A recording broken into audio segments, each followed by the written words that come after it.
Elliott Forrest here from WQXR in New York City. Joining me now is violinist Joshua Bell. How are you doing through all of this? What's your first thought about all this craziness? Well, it's weird. Obviously, it's it's difficult, but also I'm trying to find some positives, in it. I have to admit I'm enjoying certain aspects of just being at home.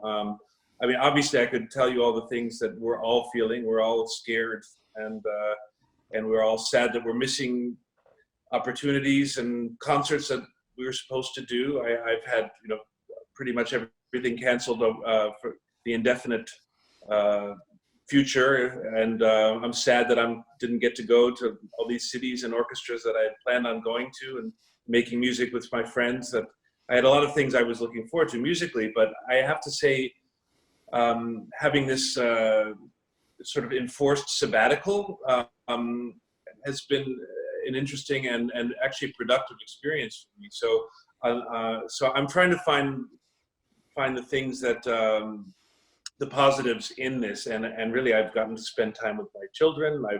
I've started practicing things that I had always left for someday, and working on projects that I had left for at some point in my life, and now I'm getting to do them. And so it's a mix of things. Obviously, I'm scared because I don't know what the future holds, but I feel like I'm one of the lucky ones. I'm for the moment at least I'm healthy, and I'm resting at my house outside of New York City. And maybe you can barely see some of the trees, but I get to be in nature and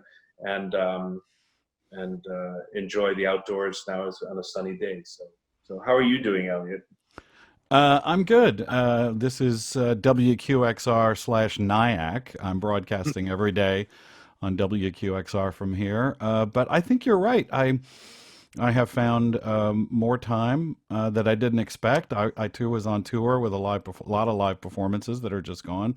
It's interesting. I think this is going to be. I think there will be a lot of creative output from this time period. I think writers are going to find time to write. I think musicians are going to find time to practice.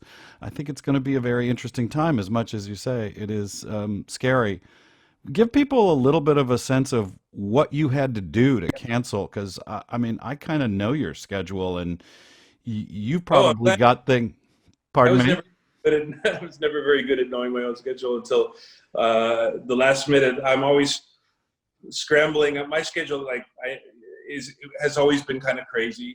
I know you have got an amazing schedule, but my concert schedule, I've been playing for the last almost, yeah, let's see, a quarter of a century. I've been playing over 100 concerts a year and just traveling constantly, uh, and I'm so used to that go go go. Now I'm sitting back and actually haven't set an alarm for many days now. It's kind of weird, um, but in my case, yes. So here's how my schedule sort of played out. I was extremely lucky to get in a tour, a very big tour with uh, the orchestra, my what I call my orchestra, the Academy of St. Martin in the Fields, where I'm the music director. We did a large U.S. tour that ended on March 4th in California, and this is just when the virus was sort of buzzing, and people were getting worried about it. But I managed to finish the tour, send everyone back to London, the orchestra, and had one of the probably the most enjoyable tour of my life. I got to revisit Paganini Violin Concerto, which I hadn't done since I was 16, and played that many times, and then direct Brahms' Fourth Symphony, which was a dream of mine for my whole life. It's one of my favorite pieces, and I did that 15 times across the country, and it was so rewarding getting to do that. And we just finished that. I got home and was already packing for my next tour in Europe with the Frankfurt Radio Orchestra. I was excited to get to do Brahms Violin Concerto because I'd just done Brahms Symphony Number 4, and I was curious how playing the Brahms Concerto, which I've done 1,000 times, how I would feel playing this after really uh, kind of engrossing myself in the Symphony Number 4, and seeing how my thoughts on the piece would change. But then I got the call, what are we, one by one, the concerts were falling out in Europe, and then finally the whole thing canceled. So and then now things are being canceled all the way through July, and who knows how much longer. So we just don't know when we're going to resume. There's so much creativity going on right now online. People are singing together, they're playing together. People are actually having multiple venue concerts from people's homes. You've got one. Let me just give the date, so I don't know when people are going to see or hear this, but March 27th, 6 p.m. One called Music Never Sleeps NYC. It's a number of different people. What do you make of this online creativity that's going on right now? Well, there's been some great stuff. I mean, when I saw there was something was spread around with uh, Rotterdam Philharmonic doing Beethoven Ninth Symphony, where they had everyone. I don't know if you saw that one. Everyone, I all did. the instruments playing. I was very moved, of course, in tears, like everybody else that saw that. I thought it was just absolutely beautiful. And there's been some wonderful stuff, and now we're able to see concerts, or that we're seeing a lot of archival things that one really wouldn't have taken the time to do. I know I'm on the board of New York Philharmonic, and they're doing incredible things already. Are opening up a big portal, the New York Philharmonic, with educational things, and with opening up archives that they of stuff going back to Leonard Bernstein and more recent things. And so there's a lot of great content out there, and people doing great things. I myself have sort of sat back for the moment, as far as putting myself out there. I haven't found the right thing yet. Until now, I was asked to do something by my friend Jan Vogler, the cellist, who's putting together 24-hour marathon of musicians basically submitting videos of themselves doing things, and I'm doing a small thing with my wife Larissa Martinez, soprano. We're doing a little arrangement from our home of Estrellita of Ponce. So we're going to submit that for this. But I've been sort of hesitant to, at this point, to put much out there until something felt right. You have to. It has to feel right, because there's always the danger of it looking self promotion as well when you start using social media. And I think if it's done with sincerity, it can be the most beautiful thing ever to give that to the world. I've just been waiting for the right way to do that. So I think if this keeps going for much longer, I'm going to be so itching to play that I'm going to want to. I don't know. I've thought about in my home here outside the city. I have a little concert stage set up for house concerts, which was something I love to do. So maybe I'll stream something, maybe a concert or a recital, once I trust a pianist to come into my house. Maybe I would love to do some kind of concert from my home, but we'll see what happens. And you said my wife. You only got married just last year. Is that right? In October, Larissa and I got married right here out on the property here out in Westchester County. Yeah. So that was back in October, and the great thing about us is that we have so much to do. We're never bored. During this time, some people are complaining about being bored. I feel like at the end of the day, it's like, I still didn't get everything I want to get done. As artists, there's so much work to be done, so much to learn, so much.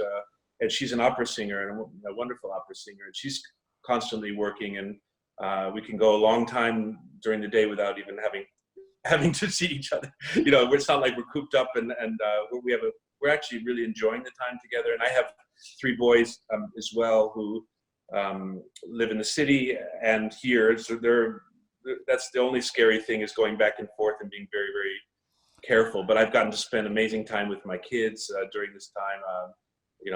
I was supposed to have just gotten back from Europe, and I told my kids, this last 2 weeks we've seen each other we've seen each other nonstop for 2 weeks straight. He said, "Do you realize I was supposed to be in Europe this whole time?" And now they're getting used to it, and which is nice that they're taking me for granted. Well, the whole point of this was to give you an opportunity to tell your fans that you're okay and that you're safe, and that we'll get through it. Any other message for them?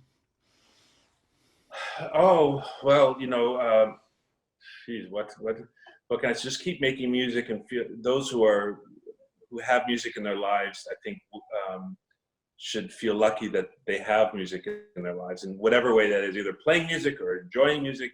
I think we will all appreciate the arts and music more than ever after we're done with this. And I'm hoping uh, that there will be positive things coming out of this. I think for me that was one of my things I set out to do when I started feeling a little depressed in the beginning. About what's going on and feeling sorry for myself I thought, okay, what am I going to do so that after this is over, whether it's 6 months or a year, I look back and say I didn't waste the time. I look what I got out of this, and so for me personally, I found some things that are really driving me every day. I wake up every day and try to learn a new movement of or relearn a new movement of Bach's solo sonatas and partitas, which are sort of the Bible of the violin repertoire, but which I don't get a chance normally to do as much as I'd like. And discovering some of the Izai sonatas, that's also so important to the violin repertoire, and Izai was the teacher of my teacher, and I should be learning them, knowing them all inside and out, and I haven't. And that's one of my big regrets in the past. And now I'm able to spend time on these things. And I'm editing my records that have been sitting in the can for over a year, and finally I get to listen. The painful listening process of listening to takes of recording sessions and all these things. There's so much that one can get done. I'm sure everyone can find those things in their lives, and so that when they're done, when this is all over, that they can look back and have actually some sort of body of work to show for it. Joshua Bell, always good to catch up with you. I love being live on stage with you, and I look forward to doing that again very soon at some point. Yeah. I mean, thank God for technology, though. In so many ways, we're all connected. Thank God my internet connection works. I hope for everyone that it doesn't go out, because it's really connecting us all. It's an amazing thing. Something they didn't have during the 1918 epidemic. We've got this. We're lucky. We can all be connected in such a way, and FaceTime with my mother and my family, and now FaceTiming with you. It's really cool that we can do this. But I do look forward to seeing you in person. We've had so many of these over the years, and look forward to the next one. All right. You be well. Best of the family. All right. Thanks so much. Thanks, Elliot. Take care.